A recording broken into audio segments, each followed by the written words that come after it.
Você pergunta assim, o choque dessa integração da mão de obra asiática com a economia global, essa globalização, está piorando a distribuição de renda? Depende.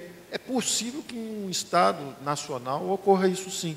Você vai ver, por exemplo, o seguinte, não sobe o salário da mão de obra americana, de repente, porque agora, pela equalização dos fatores, dos preços dos fatores de produção numa economia global, na verdade, os chineses é que estão fazendo siderurgia, que antigamente era feita lá em Detroit, ou a indústria automobilística, etc.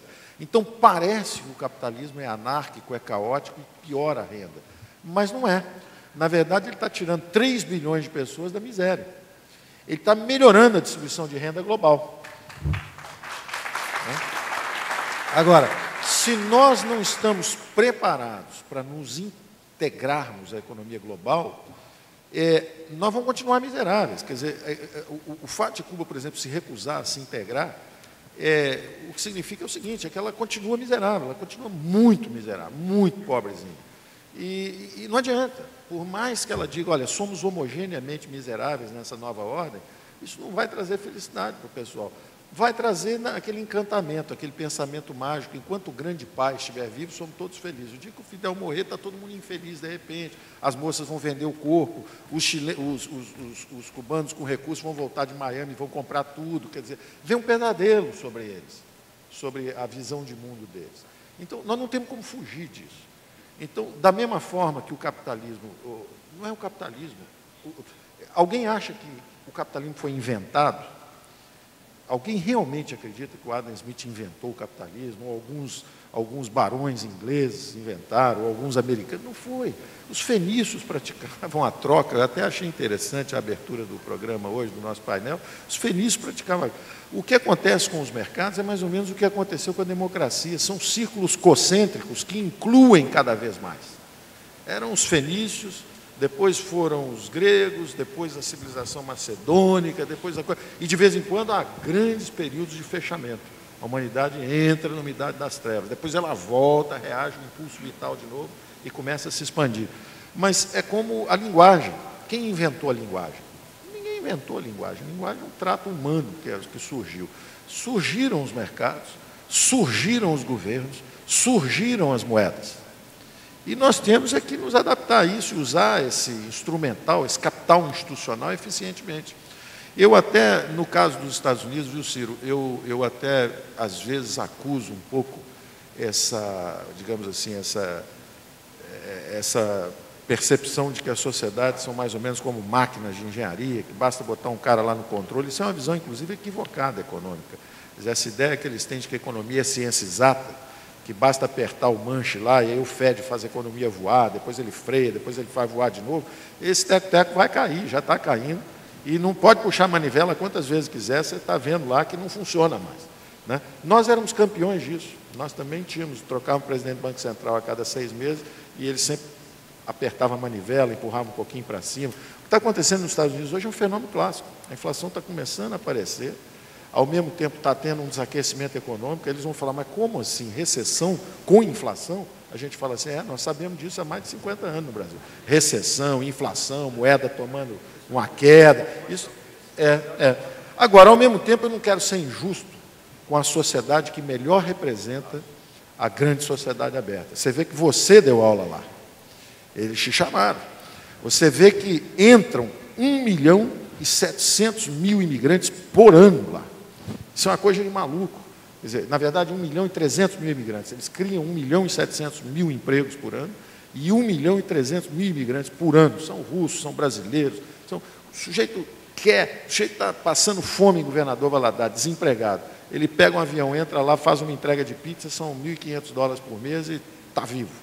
Quer dizer, então, nós temos que celebrar isso. Nós não podemos criticar os americanos porque estão começando a fazer o que os europeus fazem há 30 anos. Quer dizer, um argelino, quando entra na França, ou ele toma um emprego do francês, porque não tem dinâmica de crescimento, ou ele assalta o francês no metrô. Então, o francês é radicalmente contra a imigração. Então, a América, ao contrário. A América não existe. Se você pensar, 1/3 daquela população, aquilo é uma ficção, aquilo é um sistema, é um Estado de Direito, é uma economia de mercado, é uma democracia representativa. Quer dizer, aquilo não existe fisicamente, você vai lá e faz parte daquilo, depois você sai. Eu vou e faço parte daquilo, depois eu saio. Você vê que quando dá o apagão, apaga a luz em Nova Orleans, e a polícia some 3 dias, aparece o nosso tribalismo de novo. Começa o assalto, violência, acende a luz, a polícia entra, o mercado começa a funcionar. É o mesmo sujeito que estava ali no Haiti, fazendo uma confusão danada, chega nos Estados Unidos, se fizer a confusão, vai para a cadeia. Ou se encaixa, ou trabalha. Tem o caminho certo e o caminho errado. Como é que você vai disciplinar milhões e milhões de pessoas? Por exemplo, na China é feito com um tiro na nuca, né? Nos Estados Unidos, depois de muita forca também, há 100 anos, né? Hoje é o que há de mais avançado. Então, eu quero até relativizar minhas críticas. Minhas críticas são... É uma grande sociedade aberta, aquilo está lá. Se fizer um murinho, até vai fazer igual todo mundo fez muro em todo lugar. Eles engolem 1.300.000 imigrantes por ano. E pena que a gente não teve uma dinâmica de crescimento aqui para manter todo mundo aqui, né? Nós estamos famosos no mundo inteiro, como falou o Salim Matar ontem, desde prostituta, jogador de futebol, os brasileiros, que eram uma cultura dinâmica. O Brasil foi o país que mais cresceu no século passado, até 1975, foram 75 anos com a taxa de crescimento de 7,4%, mais do que o Japão. O Japão foi o segundo, com 7%. O Brasil cresceu mais. E nós recebíamos sobrenomes de todos, né? Aqui tem Russovski, tem Sirotsky, né? Recebíamos gente, todo mundo, são italianos, japoneses, alemães, russos, todo mundo vindo. O Brasil hoje exporta gente, o que é um sinal de baixa dinâmica de crescimento. Muito bem. Nós temos alguns minutos ainda. O professor Tom Palmer já me sinalizou que quer fazer seu comentário. Vou passar a palavra ao senhor, pedindo o máximo de brevidade possível para a gente encerrar essa etapa, por favor. Eu não fiquei surpreso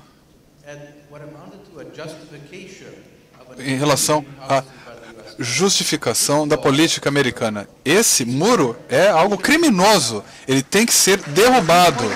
Como você falou, as pessoas estão morrendo. E você ofereceu a justificativa ao Canadá e aos Estados Unidos? Bom, eles podem ter uma fronteira frouxa, mas não lá com o México, não com o México. Isso é uma justificativa. Você deveria trabalhar para o Departamento da Segurança lá no governo americano. Mas é chocante ouvir alguém dar esse argumento. Por que as pessoas vão do México para os Estados Unidos? Francamente, porque o México tem políticas ruins. O Canadá, você pode ser rico no Canadá, ter um emprego, abrir uma empresa. Se você é um camponês no México, um agricultor pobre, é mais difícil, por isso que vão para os Estados Unidos. Se eles tivessem mais livre comércio lá, os mexicanos ficariam lá. Mas, enquanto isso, vamos derrubar esse muro, porque ele é criminoso, na minha opinião. Mas há um outro muro que, aos poucos, está sendo construído. E é um muro que protege um clube de pessoas. O senhor Gomes sugeriu que o consumo é parte da identidade. Eu acho que eu estou do lado de um homem muito rico, pelos padrões brasileiros. Por favor, vamos lá, por favor. Só para informar. Não, só um pouquinho. Só para Ele foi para Cambridge, foi para Londres, para Nova York, mas outras pessoas não devem fazer parte do clube. Outros brasileiros